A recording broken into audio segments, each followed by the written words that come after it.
Assalamualaikum warahmatullahi wabarakatuh. Apa kabar kalian? Semoga kalian baik-baik saja dan tetap diberikan kesehatan oleh Allah Subhanahu wa taala. Bantu channel kami dengan cara subscribe dan tekan tombol lonceng kalian. Terima kasih. Semoga kisah ini bermanfaat. Karena miskin, wanita ini dinikahi pria idiot kaya. Tak disangka di pasar suaminya rela lakukan ini. Dikisahkan ada seorang pria idiot namanya Xiao Hu. Meski terlahir dengan kondisi tersebut, keluarganya yang kaya ternyata masih bisa mencarikannya seorang istri. Pada hari pernikahannya, Xiao Hu dengan gemetar memeluk istrinya dan membawanya ke tempat tidur. Namun sang istri justru menangis. Karena keluarganya miskin, dia terpaksa menikah dengan pria ini. Melihat istrinya menangis, Xiao Hu pun bertanya kepadanya, "Istriku, istriku, kenapa kamu menangis? Apa yang terjadi? Xiao Hu ya yang membuatmu marah?" tanyanya dengan nada khawatir. Istrinya diam saja. Dia merebahkan dirinya di atas kasur dan langsung tidur. Xiao Hu yang melihatnya tidur lalu ingin tidur juga, tapi istrinya berkata, "Jangan tidur di sampingku." Meski kesal, tapi Xiao Hu tidak berani membantah. Karena takut istrinya kabur, jadi dia pun tidur di sudut kamar. Beberapa hari kemudian, keluarga di rumah ingin punya beberapa barang baru. Xiao Hu dan istrinya pun pergi ke pasar dan membeli banyak barang. Saat itu Xiao Hu melihat jepit rambut yang indah dan membelinya untuk istrinya. Awalnya istrinya menolak dengan halus karena tak ingin keluarga Xiao Hu mengira dia menikah dengan Xiao Hu hanya ingin menggunakan uang keluarganya. Tapi hal ini justru membuat Xiao Hu marah. "Kamu kan istriku, jadi harus berdandan secantik mungkin," katanya sambil menyelipkan jepit rambut itu ke rambut istrinya. Sepulangnya ke rumah, istrinya tidak lagi menyuruh Xiao Hu tidur di atas lantai seperti yang sudah-sudah. Sejak itu Xiao Hu semakin baik kepadanya, dan lambat laun dia pun sedikit demi sedikit mulai bisa menerima suaminya yang idiot itu. Suatu hari mereka pergi untuk membeli sesuatu.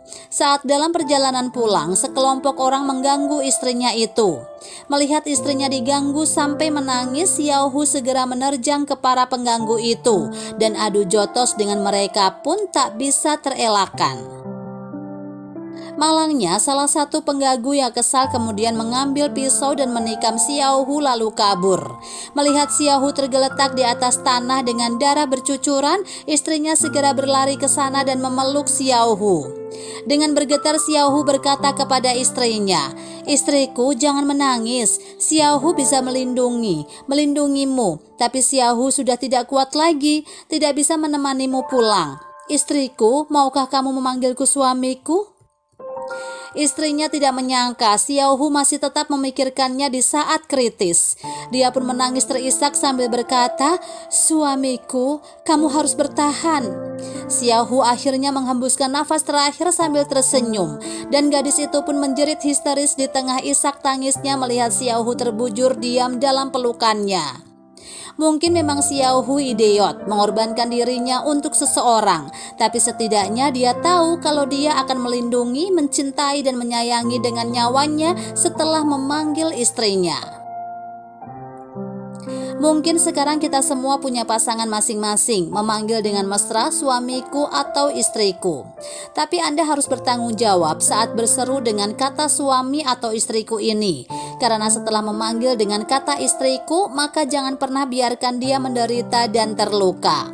Karena sesuatu yang wajib diberikan oleh setiap suami itu juga disebut komitmen. Suami adalah tangan kiri, istri adalah tangan kanan.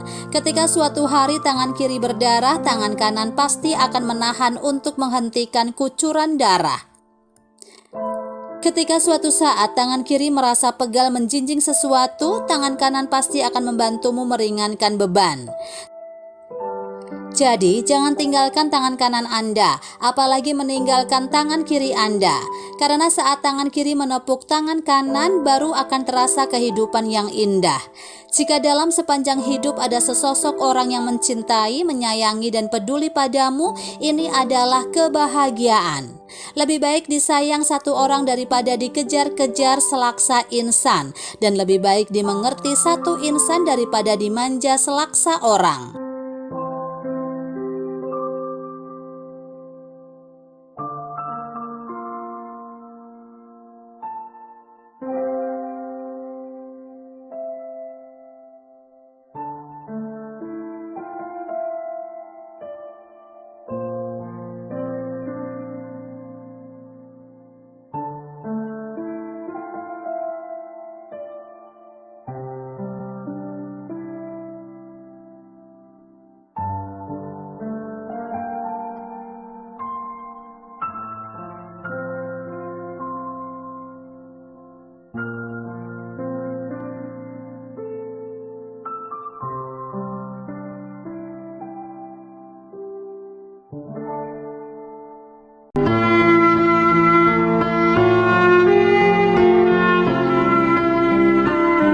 Assalamualaikum warahmatullahi wabarakatuh.